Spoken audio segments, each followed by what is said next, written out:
Hello and welcome to Global News and Housing TV Africa. I am Mimi Tondu. Here are the top stories. Seoul fires running short at North Korean troops. Indian man arrested over mass grave claims. And Japan offers special visa, names Kisarazu Nigerian's hub. Now, the news in details.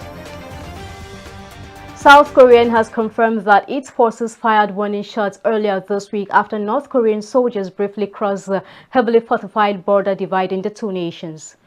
Pyongyang denounced the action as a deliberate provocation, warning that Seoul was risking uncontrollable escalation. The disclosure came as South Korea's new president Lee Jae-myung embarked on his first official trip to Tokyo and Washington on Saturday. Tensions have been rising with North Korean leader Kim Jong-un's sisters recently rejecting outreach efforts by Lee's administration. The border incursion occurred while Pyongyang continued efforts ongoing since last year to permanently close off its frontier with the South. The demilitarized zone DMZ, a buffer strip separating the two countries, has long been a flashpoint. The area is not fenced and heavy vegetation often obscures signs marking the boundary. Away from that story, police in India have detained a man who alleged that he was forced to bury hundreds of women raped and killed near a temple in Karnataka's Dharmasthala town. His accusation unsettled the pilgrimage hub, home to the Reverend Manjunatha Swami Shrine, and prompted the state government to form a special investigation team. Authorities later charged him with perjury. The man, a former temple cleaner, claimed he had been coerced into disposing of bodies between 1995 and 2014, even producing a score as proof. Investigators, however, dismissed his evidence as unreliable. Excavations led by the SIT unearthed human remains at two sites he identified, which are now undergoing forensic tests. Meanwhile, temple officials and the influential Haggard family have strongly rejected the allegations, calling them baseless. And to the Tokyo, the Japanese government has identified the city of Kisarazu as the designated hub for Nigerians seeking to live and work in Japan, unveiling a new visa initiative targeted at attracting top-tier professionals and innovative minds from Africa's largest economy. Announced during the 9th Tokyo International Conference on African Development TICAD-9, the program is intended to promote cultural diplomacy, strengthen Japan's workforce, and stimulate regional renewal. According to a statement issued by Abiodun Oladunjoy, Director of Information at the State House, the scheme will create a new visa category that allows skilled young Nigerians to reside and work in Japan. Artisan and blue-collar workers looking to upgrade their skills will also benefit from the initiative. At a ceremony coordinated by the Japan International Cooperation Agency, additional hometown designations were announced: Nagai in Yamagata, Prefecture for Tanzania, Sanjo in Niigata, Prefecture for Ghana, and Imabri in Iheme Prefecture for Mozambique. Notably, Kisarazu was Nigeria's host city during the 2020 Tokyo Olympics, providing training and acclimatization facilities for the team before the Games. In his keynote address at TICAD-9, Prime Minister Shigeru Ishiba pledged 5.5 billion in fresh investment for Africa, underscoring the importance of collaboration, mutual understanding, and grassroots-driven solutions. And to Benue, the Benue State House of Assembly, led by Speaker Right Honorable Ondona Dajo, has suspended 4 members: Alfred Onda Veyambega, Makudi North, Shimawa Emmanuel Vandikatu, Cyril Ikong Ojutu, and Abu Umoru Abba for 3 months over allegations of conspiracy and attempts to incite disorder in the chamber. The suspension followed a motion by Majority Leader Honorable Sate Tiza, who said the lawmakers acted against the House's recent votes of confidence in his leadership and the state governor by mobilizing others to create unrest. During deliberations, several members condemned the accused lawmakers' conduct. The Speaker upheld the motion enforcing the suspension and announcing fresh leadership adjustments, including Elias Audu as House spokesman, Douglas Akia as Chief Whip, and Kennedy Angbo as Deputy Minority Leader. The Assembly also confirmed 4 of 9 commissioner nominees, Dr. Otesi Yama, Dr. Frederick Ikian, Ope Manasseh Alumo, and Michael Oglegbe. Meanwhile, the Ariwa Consultative Forum, ACF, has restated its non-partisan commitment while urging North leaders and citizens to stay alert amid rising insecurity, political deceit, and environmental crisis. The chairman of the forum, Chief Maman Osuman San, made the call in Kaduna during the 78th National Executive Committee meeting. He cautioned against complacency and misinformation within the region's leadership, emphasizing the importance of unity of purpose. He further urged Northerners to remain steadfast against greed, falsehood, misdirection, and division.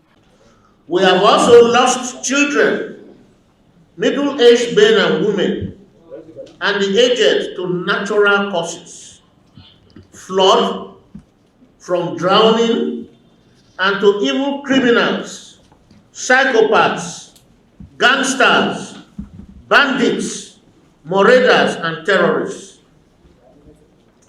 Our pains as a region is therefore a major concern to ACF, for which I ask for introspection and prayers. On that note, I humbly invite you to be upstanding and together to hold a 1-minute silence in their honor. The ACF noted that the North still faces severe security threats ranging from terrorism to banditry alongside natural disasters like flooding, expressing concern over the impact on human lives. Our message to our people in the North and to our region is that we should be cautious, we should always be law-abiding, and we should remember that it is ideal for us to be our brother's keeper. We'll embrace strangers, visitors, but most importantly, we need to take care of our domestic homes. Northern Nigeria is integral, strong, promising, and will never die. A solid foundation was laid by our last political leader, that's Sir Ahmadu Bello, of blessed memory. And we are holding forth, and it is veritable, and will continue to keep the flag flying. Let's take a break here. Global News continues shortly. Visit Housing TV Africa on YouTube and click on the subscribe button. Subscribe to Housing TV Africa to stay updated on latest happenings in Nigeria's housing sector. Follow our social media pages, like and share our posts on Facebook, Housing TV Africa, on Twitter, Housing TV Africa, Instagram, Housing TV Africa. Join the conversation and keep up with latest housing updates.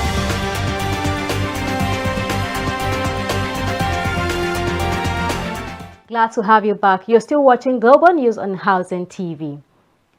The Ekiti State chapter of the Trade Union Congress, TUC, has called on Governor Biodun Oyebanji to prioritize workers' welfare in order to safeguard the well-being and dignity of employees in the state.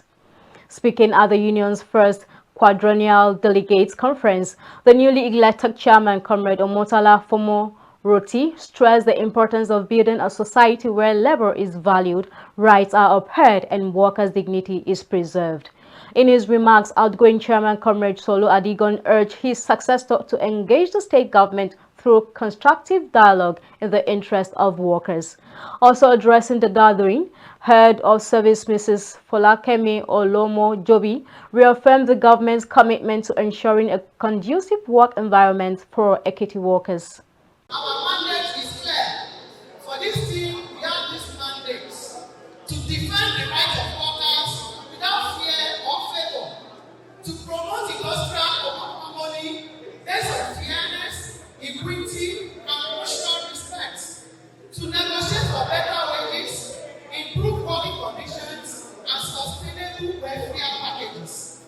And not that, to build the unity of labor movement. Because divided we are weak, but united we are still unstoppable. Let there be peace in the state while we are able to say no to every oppressive policy, and thank God Ekiti workers can testify to that. Having tasted, all other administrators tried their best. Are you with me? But having been on this path for the past 12 years, I should be able to say what we have enjoyed in the last 2.5 years should continue. Workers should play their role to make it to continue. The incoming should learn from the strengths of the outgoing. They should continue that continued collaboration. All the unions work together as one. The government is a friend of the workers, and we're always thinking of what best to do for the workers. And they have been very instrumental in that. They do not shy away from telling us what is needed.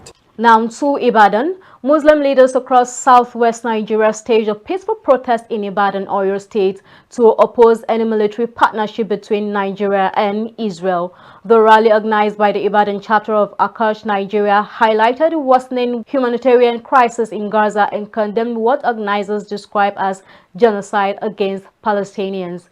The demonstration followed a recent announcement by Nigeria's Ministry of Defense reaffirming plans to deepen security cooperation with Israel, including joint operations, defense technology sharing, and a possible bilateral defense deal after a Qatar visit by Israeli Ambassador Michael Freeman. Addressing reporters, Professor Ishaq Akintola, Executive Director of the Muslim Rights Concern, accused Israel of bombing civilian targets such as schools, mosques, churches, media houses, and refugee centers. He noted that hundreds of children had died from starvation due to the blockade, while hospitals had become death zones amid ceasefire talks. Akintola described Israel as an apartheid state guilty of crimes against humanity and urged Nigeria to cancel the planned military alliance, cut economic ties, and serve diplomatic relations with Israel. Prominent clerics at the march included Dr. Dawood Amor Alaga, Sheikh Abdul Wahid Abdul Hamid, Sheikh Abdul Fattah Sani, and Sheikh Dhikrullah Shafi. Away from that story, now President Bola Ahmed Tinubu has approved the appointment of new management team for the Nigerian Television Authority, NTA. Rotimi Pedro from the Southwest is the new Director General, while Karima Bello, Northwest, becomes Executive Director, Marketing. Stella Dean Jacob, North Central, is Executive Director, News, and Sophia Esamad, Northeast, is Managing Director, NTA Enterprise Limited. President Tinubu urged the new team to work collectively in repositioning and revitalizing the NTA through fresh innovations for improved service delivery. And now, with the 2026 governorship election approaching, Ekiti State Governor Biodun Oyebanji has delivered a strong warning to all Progressive Congress, APC, Board Chairmen, and members not to grant support or hospitality to aspirants planning to challenge his re-election bid in their localities. The governor also sounded a note of caution to members of his cabinet, warning them against fraternizing with political highest bidders. He stressed that anyone found guilty of disloyalty would be exposed and removed from his administration.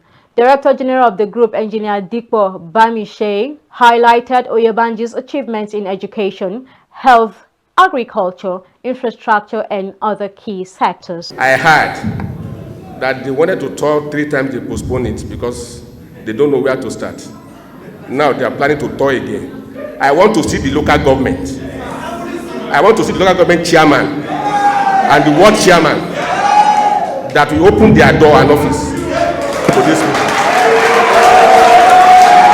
That you have taken to court and you have told court that all their escorts should be sent packing.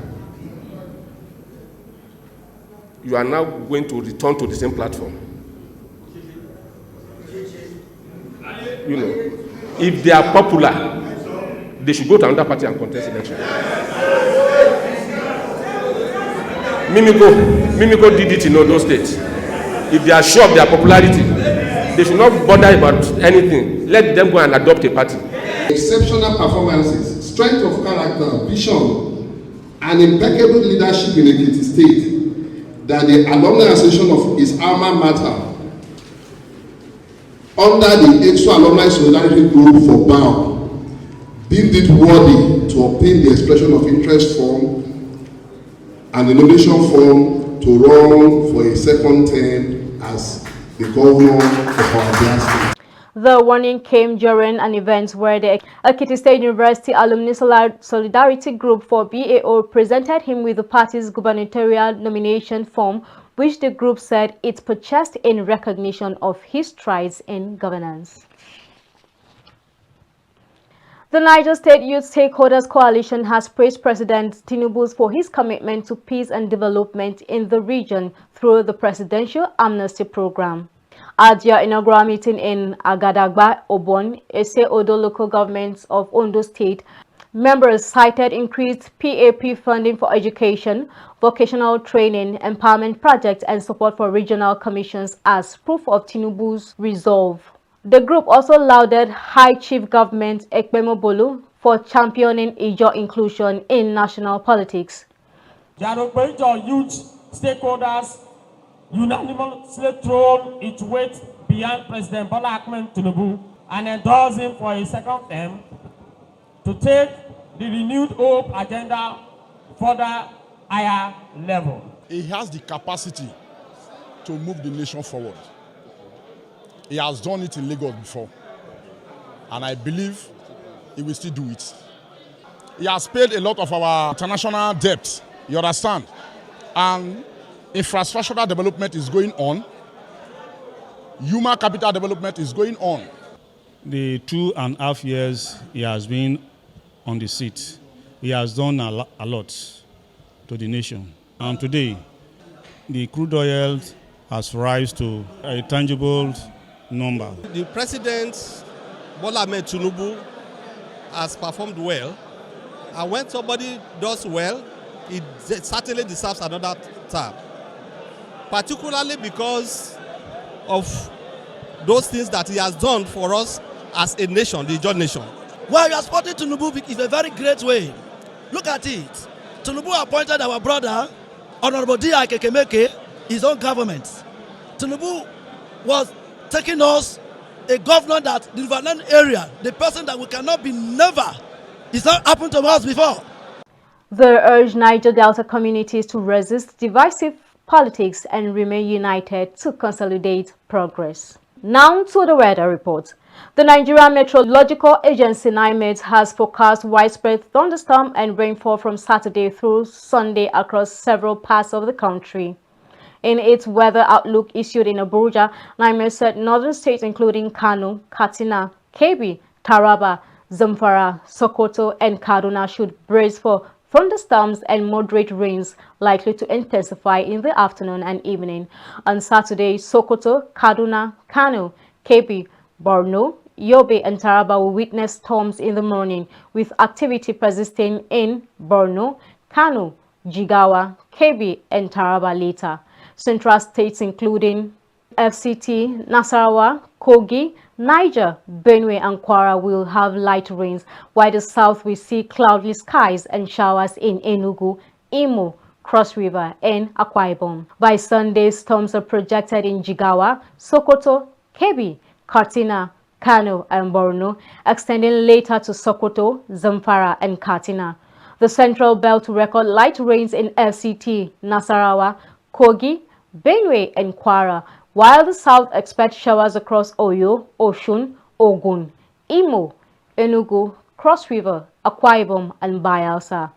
NIMET advised motorists to avoid driving in heavy rain, farmers to delay applying fertilizers before rainfall, and the farmers to secure lost objects, disconnect appliances, and wear warm clothing at night. Airline operators are urged to obtain airport-specific forecasts for planning. And that's it on Global News on Housing TV Africa. Let's take a look at our top stories once more. Seoul fires warning shots at North Korea troops. Indian man arrested over mass grave claims. Japan offers special visa, names Kisarazu Nigerian's hub. For more news in the housing sector, subscribe to Housing TV on YouTube and follow Housing TV on all social media handles. Download the Housing TV African app on your Google Play Store and Apple Store. Many thanks for watching. I am Nimi Tondo. Bye for now.